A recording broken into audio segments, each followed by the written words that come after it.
Assalamualaikum warahmatullahi wabarakatuh. Salam sejahtera bagi kita semua. Yang saya hormati Ibu Nita Sofia SPD MPDE selaku dosen pengampu dalam mata kuliah perkoperasian. Di sini kami kelompok 3 akan menjelaskan materi mengenai kondisi koperasi dalam sistem ekonomi. Dengan anggota kelompok saya sendiri, Meisyara Diva, Melani Anastasia, dan Rina Maulani Nasution. Baiklah, untuk materi yang pertama mengenai tentang sistem ekonomi koperasi. Sebagai suatu sistem ekonomi, koperasi tentu memiliki jiwa atau ideologi tertentu yang menjadi karakteristiknya. Koperasi merupakan salah satu sistem ekonomi campuran. Unsur sosialis tampak dominan dalam koperasi dengan dijunjung tingginya prinsip kebersamaan serta kesamaan hak dan kewajiban bagi anggota koperasi. Sistem perekonomian merupakan suatu cara yang dilakukan oleh organisasi dalam memanfaatkan sumber daya yang ada, baik barang maupun jasa, untuk mencapai tujuan tertentu. Ada 3 bentuk sistem perekonomian yang ada di dunia saat ini. Sistem perekonomian tersebut ialah yang pertama kapitalis, yang kedua sosialis, dan yang ketiga campuran. Untuk yang pertama yaitu kapitalisme. Sistem kapitalisme ini mengakui dan menghargai pemilikan pribadi, kebebasan berusaha, inisiatif berusaha, persaingan, daya entrepreneur, kebebasan berpolitik, dan kebebasan berusaha. Dalam sistem kapitalisme ini, pemerintah pusat berperan sebagai wasit dan dalam pasar, seperti penciptaan kebijaksanaan antitrust, penyediaan barang untuk keperluan masyarakat umum, mengatur lingkungan, dan beberapa lainnya. Yang kedua yaitu sistem sosialis. Sosialisme adalah suatu sistem ekonomi yang berkeinginan bahwa kepentingan masyarakat keseluruhannya lebih daripada kepentingan perorangan dalam kepemilikan dan pengelolaan atas sumber alam dan barang-barang hasil manusia, terutama yang diproduksi dalam skala besar. Sistem ini mengacu pada kepemilikan oleh masyarakat dan kendali di industri-industri, menggantikan prinsip-prinsip pelayanan masyarakat atau penggunaan oleh masyarakat atas prinsip keuntungan pribadi. Dan yang ketiga yaitu sistem campuran. Dalam sistem perekonomian campuran, koperasi dapat tumbuh kembang lebih cepat karena pemerintah memberi perlindungan dan bantuan kepada koperasi. Pada sisi lain, koperasi diarahkan untuk tumbuh kemandiriannya tanpa campur tangan pemerintah. Berarti, bantuan dan perlindungan dari pemerintah punya limit waktu agar koperasi menjadi lembaga bisnis yang mandiri dan dapat bersaing pada mekanisme pasar. Dalam sistem perekonomian campuran ini, pemerintah berperan besar dalam pendirian dan pengembangan koperasi menuju kemandirian. Namun, pemerintah tidak ikut campur dalam manajemen koperasi. Bila dianggap pemerintah, koperasi. Baiklah, saya di sini akan menjelaskan materi mengenai tujuan sistem ekonomi kapitalis. Tujuannya yaitu memperbaiki standar hidup dan kesejahteraan ekonomi umumnya dari setiap penduduk. Dalam sistem ini, terdapat tindakan-tindakan bebas dari orang yang mengejar keuntungan yang satu sama lain terikat pada pasar. Selanjutnya yaitu tujuan sistem ekonomi sosialis. Tujuannya ialah ingin mencoba untuk mengubah ketidaksamaan kekayaan dengan menghapuskan hak-hak kebebasan individu dan hak terhadap pemusatan kepemilikan yang mengakibatkan hilangnya hak dan semangat untuk bekerja lebih giat dan berkurangnya efisiensi kerja buruh. Tujuan yang selanjutnya yaitu tujuan sistem ekonomi campuran. Tujuannya ialah supaya tidak ada keberpihakan kepada pemerintah maupun kepada pemilik modal atau masyarakat. Hal ini karena tujuannya itu sistem ekonomi campuran kerap dianggap sebagai sistem ekonomi yang paling fleksibel. Baiklah, di sini saya akan menjelaskan pengertian dan nilai-nilai dasar koperasi Indonesia. Menurut Undang-Undang Perkoperasian yang berlaku sampai saat ini, yaitu Undang-Undang Nomor 25 Tahun 1992. Koperasi merupakan badan usaha yang beranggotakan seseorang atau badan hukum koperasi dengan melandaskan kegiatannya berdasarkan prinsip-prinsip koperasi, sekaligus sebagai gerakan ekonomi rakyat yang berdasar atas asas kekeluargaan. Sugiarso nomor 2001, dalam pengertian koperasi tersebut terkandung nilai-nilai dasar koperasi. Antara lain, yang pertama yaitu koperasi sebagai badan usaha. Sebagai badan usaha, koperasi juga memberlakukan prinsip-prinsip yang berlaku pada badan usaha, seperti prinsip efisiensi dan mencari laba untuk mencapai laba.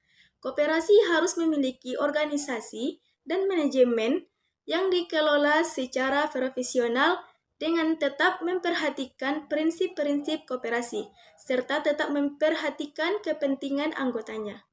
Koperasi juga memiliki tempat usaha secara formal dan strategis ditinjau dari segi bisnis. Yang kedua yaitu koperasi sebagai gerakan ekonomi rakyat. Ekonomi rakyat berarti ekonomi yang berorientasi pada keterlibatan rakyat banyak, sehingga aktivitas ekonomi atau produksi dan distribusi harus sebesar-besarnya dilaksanakan oleh rakyat atau melibatkan rakyat banyak. Oleh karena itu, sebagai gerakan ekonomi rakyat, koperasi akan menjadi wadah aktivitas ekonomi rakyat yang ada di sekitarnya. Dalam hal ini, koperasi diharapkan dapat membina dan mengembangkan aktivitas ekonomi rakyat, sehingga rakyat dapat meningkatkan kesejahteraannya. Yang ketiga yaitu asas kekeluargaan. Pengelolaan koperasi harus berasas kekeluargaan. Asas kekeluargaan mengandung makna adanya prinsip kebersamaan atau mutual help dan kerjasama atau group action. Yang keempat yaitu prinsip koperasi. Dalam gerakan organisasi dan kiat usahanya, koperasi harus mendasarkan pada norma-norma tertentu yang disebut prinsip koperasi. Prinsip koperasi inilah yang akan memberikan warna dan arah gerakan badan usaha koperasi, sehingga berbeda dengan koperasi sebagai solusi masalah perekonomian Indonesia. Yang pertama itu koperasi dan kemiskinan. Makna yang terkandung dalam pengertian koperasi telah menjelaskan bahwa koperasi merupakan gerakan ekonomi rakyat. Dalam hal ini, koperasi akan menjadi wadah kegiatan ekonomi rakyat yang pada umumnya merupakan kelompok menengah ke bawah atau miskin. Mereka ini pada umumnya tidak mungkin tertampung pada usaha dan usaha lain seperti firma, CV, maupun PT. Dengan wadah koperasi, mereka akan dapat mengembangkan kegiatan ekonominya, sehingga dapat meningkatkan pendapatannya. Hal ini tentu dengan catatan koperasi tersebut harus memiliki kemampuan untuk membina dan mengembangkan kegiatan ekonomi mereka. Oleh karena itu, koperasi harus benar-benar dikelola secara profesional agar mampu menjadi wadah kegiatan ekonomi. Yang kedua yaitu koperasi dan ketidakmerataan pendapatan. Apabila manajemen koperasi dilaksanakan secara benar dan profesional, maka rakyat yang menjadi anggota koperasi akan meningkat taraf hidupnya sesuai dengan tujuan koperasi. Dalam peningkatan taraf hidup ini berarti terjadi peningkatan kemampuan ekonomi atau pendapatan daya beli yang peningkatan kemampuan non-ekonomi, misalnya pendidikan dan sosial. Dengan peningkatan kemampuan pendidikan dan sosial, mereka tentu akan lebih mampu meningkatkan lagi kemampuan ekonominya. Dengan demikian, kemampuan ekonomi atau pendapatan mereka akan bertambah semakin besar. Dengan pertambahan kemampuan ekonomi atau pendapatan tersebut, diharapkan ketidakmerataan pendapatan antara masyarakat kecil dengan masyarakat menengah ke atas akan semakin diperkecil. Hal ini bahwa ketidakmerataan pendapatan akan diperkecil dengan adanya peningkatan pendapatan rakyat kecil yang dibina melalui koperasi. Yang ketiga yaitu koperasi dan pengangguran. Apabila koperasi dapat berkembang di setiap wilayah kecamatan di seluruh Indonesia dan benar-benar mampu membina kegiatan ekonomi rakyat di Indonesia, tentu koperasi akan dapat menciptakan lapangan kerja bagi masyarakat di sekitarnya. Apabila jika kegiatan ekonomi atau produksi dan distribusi anggotanya dapat berkembang pembinaan koperasi, niscaya ekonomi koperasi anggota tersebut juga akan menciptakan lapangan kerja tersendiri. Dengan demikian, melalui koperasi yang dikelola secara benar dan profesional diharapkan akan diikuti dengan penciptaan lapangan kerja dan pada akhirnya akan mengurangi pengangguran. Yang keempat yaitu koperasi dan inflasi. Sebelumnya perlu kita ketahui terlebih dahulu penyebab terjadinya inflasi. Pada umumnya, inflasi terjadi sebagai akibat adanya ketidakseimbangan antara permintaan dan penawaran komoditi. Permintaan komoditi terus meningkat, sedangkan penawaran tetap atau malah berkurang. Permintaan komoditi masyarakat dipengaruhi oleh tingkat pendapatan masyarakat. Sementara itu, penawaran komoditi dipengaruhi oleh produksi yang diselenggarakan oleh masyarakat. Dalam keadaan inflasi, penawaran komoditi harus ditingkatkan agar harga komoditi tidak menaik. Untuk meningkatkan penawaran komoditi diperlukan perluasan produksi. Koperasi merupakan salah satu badan usaha yang sangat potensial untuk melakukan perluasan produksi. Karena jumlah koperasi yang sangat banyak dan variasi komoditinya pun sangat banyak, maka koperasi dikelola secara benar dan profesional dengan memperhatikan prinsip-prinsip koperasi, keadilan, kemandirian, pendidikan, dan kerjasama. Maka tidak mustahil bagi koperasi akan mempercepat perluasan produksi. Dengan perluasan produksi yang dibantu oleh koperasi, diharapkan penawaran komoditi akan terus meningkat dan pada akhirnya akan dapat mengendalikan kenaikan harga komoditi inflasi. Selanjutnya yaitu ciri-ciri khusus yang membedakan satu sistem dengan sistem lainnya. Ada 5 macam. Yang pertama yaitu kepemilikan harta kekayaan. Harta kekayaan ini bisa berupa tanah, rumah, pabrik, kendaraan, pakaian, dan sebagainya. Harta kekayaan tersebut dapat dimiliki oleh individu-individu, organisasi, atau pemerintah. Yang kedua yaitu inisiatif untuk berusaha.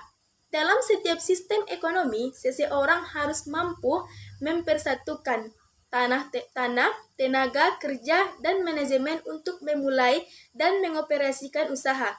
Pengambilan inisiatif untuk berusaha ini bisa diserahkan kepada individu-individu dan pemerintah atau kepada kedua-duanya. Yang ketiga yaitu insentif ekonomi. Dalam setiap sistem ekonomi harus ada suatu insentif yang akan mendorong orang untuk mau bekerja dengan sepenuhnya. Insentif ekonomi tersebut berupa gaji yang tinggi, promosi, pemberian bonus, pujian-pujian, dan penghargaan-penghargaan yang lain. Yang keempat yaitu mekanisme harga. Setiap sistem ekonomi mempunyai mekanisme harga, sehingga para konsumen dapat menentukan bagaimana dan untuk apa mereka membelanjakan uangnya. Dalam beberapa sistem, masalah penetapan harga diserahkan kepada pasar. Dalam sistem yang lain, pemerintahan yang menentukan. Yang kelima yaitu persaingan pasar. Dalam setiap ekonomi harus ada persaingan pasar, meskipun dalam tingkatan yang berbeda-beda. Dalam beberapa sistem ekonomi, persaingan pasar terjadi karena individu-individu dan perusahaan saling bersaing di antara mereka sendiri, dan pemerintah bisa bertindak selaku penjaga atau pengawas agar persaingan tersebut berjalan dengan jujur. Baiklah teman-teman sekalian, sekian materi yang dapat kami sampaikan. Kami memohon maaf apabila ada kesalahan kata, dan semoga materi yang kami sampaikan ini dapat memberikan manfaat untuk teman-teman semua. Sekian dari kelompok 3, kami sampaikan Assalamualaikum warahmatullahi wabarakatuh.